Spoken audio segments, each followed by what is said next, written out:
So day one of the Arctic started off in Oslo. Another early start. No sleep because of the jet lag. I was still awake at 2. But up at 7, going to do a morning walking tour of Oslo. It was fun though. The guy was very energetic, makes it more interesting, saw the sights, a lot of stories. So thanks to Andreas for a great tour. Even made cinnamon buns, which is a local speciality. So that definitely kept us going. Then it was repacking everything, getting all my stuff into 2 bags, into the right bag to get back on another plane. 4 airports in 4 days. I think I'm done with flying, at least for the rest of this week. But it was a relatively easy flight, nice airport, easy to get through.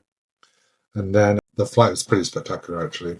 On the other side of the plane, they're calling the stewardesses over, looking at the windows and taking pictures. And I was like, God, ChatGPT. I asked it which side of the plane to sit on, and it told me the left hand side, and everyone was on the right hand side taking pictures. I can't believe it.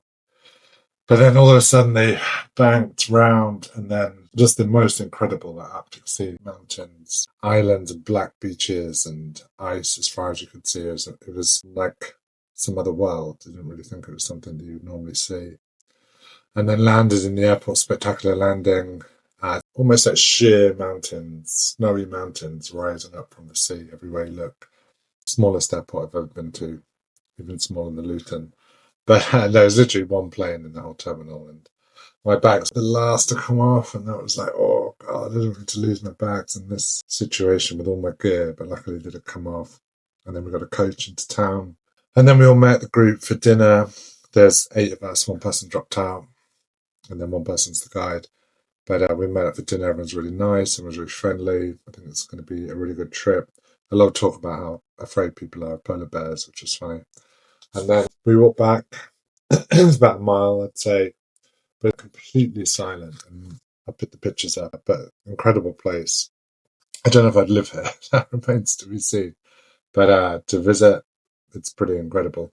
Everyone's talking about the cold, and they're from the UK, so they haven't been able to train in the cold. But because New York has been almost as cold as here, I've been able to do some good outside training. So hopefully that is in good shape for tomorrow. But tomorrow we're hiking up a mountain. It's like 500 meters, and an ice cave for lunch. So that should be pretty good. But I'm hoping that I get some sleep tonight because there's a busy few days ahead and I need my energy.